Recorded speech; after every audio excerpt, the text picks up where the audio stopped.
Yeah, good. Thank you. Good.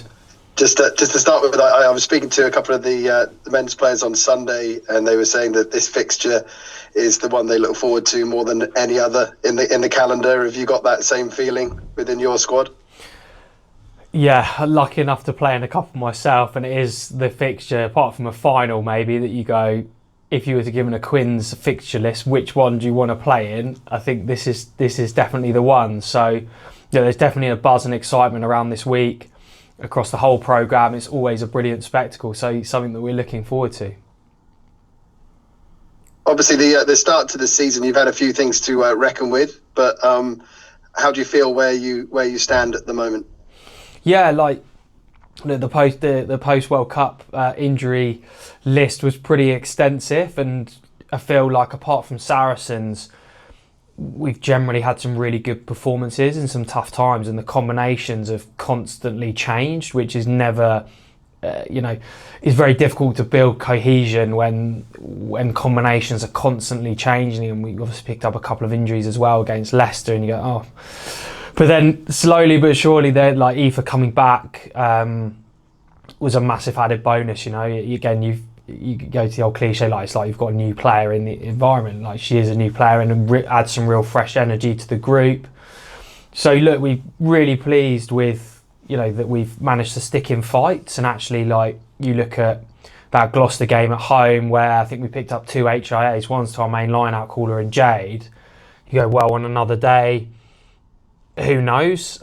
Same at Exeter, you pick up Layla within 5 minutes out for the season, Jay concussion and Tyler Shirley actually were right in that fight as well with 5 minutes to go. So we're in the contest, and I thought that was the same at the weekend. Like we weathered the really difficult periods, and I thought Sale kicked really well, particularly early on, put us into really difficult positions. And I think the territory at half time was they'd had 60% territory or something. So I thought we weathered that storm really, really well. And then once we got into that second half, so when we reflect on, we probably didn't kill the game off when we could have done when we were on their goal line to go sort of 2 scores ahead and brought it back in. But all in all, really pleased with sort of the performances. Although it's not where we want it to be, it's definitely moving in the right direction.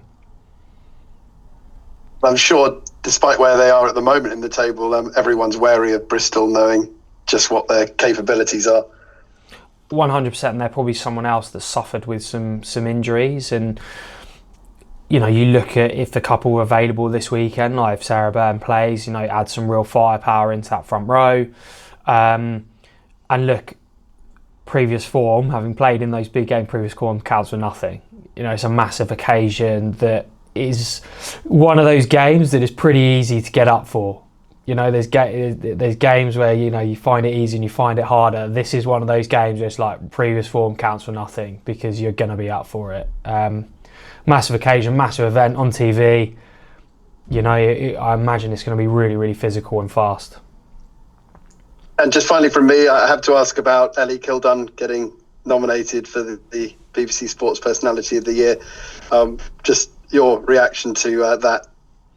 Yeah, look, it's an amazing achievement to get voted for such a prestigious award, and I think, look, we obviously wish her all the best and we have our fingers crossed for her. It just shows like where the game's at, how successful the World Cup was, how successful that Red Roses team has been, and the journey that Ellie's been on. And World Player of the Year nomination for Sports Personality, World Cup winner is just a phenomenal achievement. And she's managing a lot at the moment, away from the pitch. People want a lot of time, but we're delighted to have her at the club, and keep our fingers crossed for her on Thursday. Thanks a lot, Ross. Good luck on Saturday. Hey Ross, nice to see you. Hey Claire, say to you. I'm downstairs actually. I'm going to pop and watch your girls' skill session in about 10 minutes. But I've been chatting to Claudia Pena, so I dial in from down here. Yeah, I recognise the background now. Okay, the Christmas music is really loud, so apologies if that's bleeding in. You touched on disruption and untested combinations and constantly changing your lineups, but I wonder if a massive benefit to have come from all of that is that you've blooded some youngsters this season. Your depth is looking pretty impressive. Does it feel that way to you? Definitely. You said it last season, like your squad depth is critical when you have those tough moments. They come like last season. for the first, when we went on that 10-game winning streak, I barely changed the squad, the 23, because continuity, people playing well, and then we picked up a few injuries, and then it really tested our depth. And we looked at that and go, well, we're probably a little bit short in a couple of key areas, or there wasn't enough experience in those areas around those youngsters. You're relying on some young players. So look, spoke about the Prem Cup challenging us in that way, where you got the ability to blood youngsters and play that young group in that Prem Cup final where they got so much exposure. And you then look at how that's transferred. Like Jesse Spears, I thought was excellent against Sale, particularly scrum wise, really, really strong. Ella Cromack's going really, really well, and there's a really good contest for us at the moment around 10 with her and Kaylee Powell. Sarah Parry, like Claudia. You've then got other players on the edges who are really pushing for starts. So yeah, it's been really competitive, and you're really starting to sort of see that growth of the growth of that young group.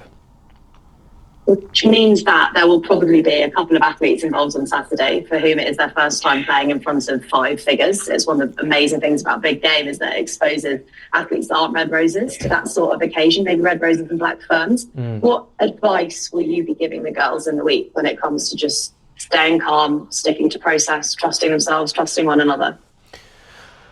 I think it's one of those, like, some of it's personal experience. I think I played at Twickenham when I was 19, I think, and in a double header, the first Prem game of the season, and I was really nervous, and I probably didn't play my best game because I sort of let the occasion get to me a little bit. And I think as I became more experienced and played him more and more, you just have to enjoy the occasion and go, you know what, this is what I'm playing it for, like almost soak it up a little bit and play on that environment that allows you to then get up for that game. You don't actually need to focus. Well, I personally never needed to focus as much on I've got to get myself up for this one. It was almost like let the occasion sort of go with you. And I think another thing is, like, you go to these massive stadiums, it's really loud, it's really noisy.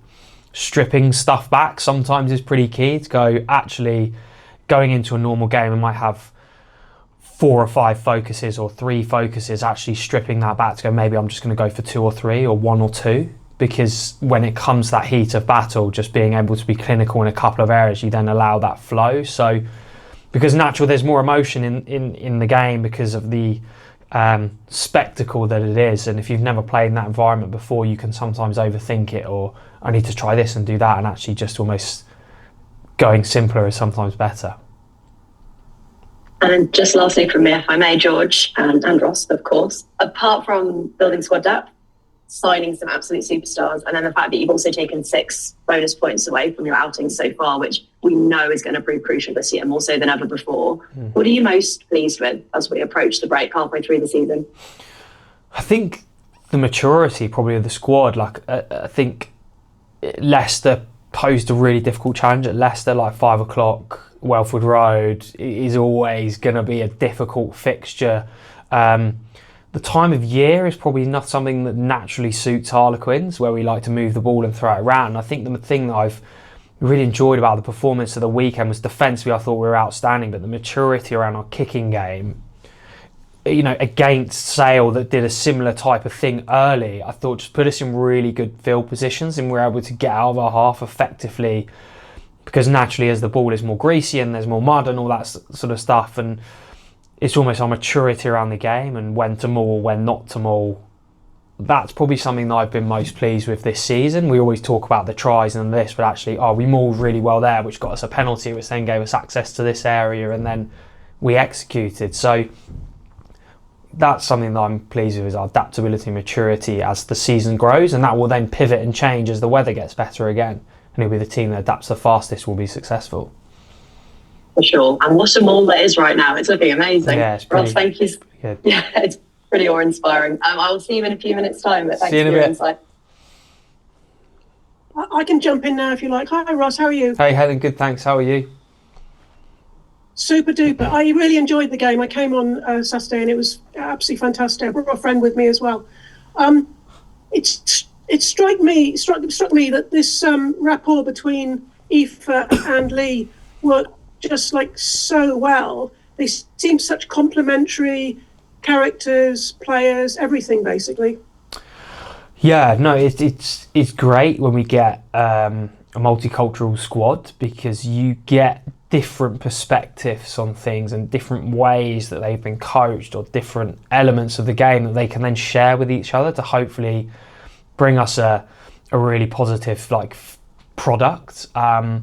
I think they're really enjoying working together, like that back row. I think you add Nicole into there, you're adding Svoboda into that mix, Alcal when she's back. Like, there's some really great talent and good minds as well that can share ideas, and they're building really nicely together, and the work done behind the scenes by Damien, and my brother does a little bit around the back row stuff with Lee and Aoife as well. So and played number 8 himself, playing number 8 really helpful. So look, it's something that we're really excited about. And just talking to Aoife now, I can hardly believe that she's only 22. She's just so, like you said, good minds and stuff like that, but she's so smart and articulate. And I think you can probably see a little bit of that in her game. And can you tell me what her sort of USP is, if you like, as a player? Yeah, I think one thing is her game intelligence. The 22-year-old, her game intelligence is so smart around the ruck, around the carry, and then the natural one is her ball carrying is world class. And she's just so powerful, can generate so much speed in such a short space of time to get beyond the gain line. And I think that's the thing, is you get front foot ball, then the game becomes so much easier, and she definitely can give you that. Yeah, I can't think of anyone quite like her, actually. She seems to be, maybe Sophie de Goede is the closest in terms of being able to do lots of different things. Yeah, she's definitely got a skill set. I'd say like Lee's probably given us that as well, Liana, and as you said, there's a couple of others that can generate that speed at basically a standstill. That's probably the things that's exciting, and then be able to pass it if the opportunity's on. So yeah, look, I enjoyed watching her play last week, and I'll always enjoy watching her in the future.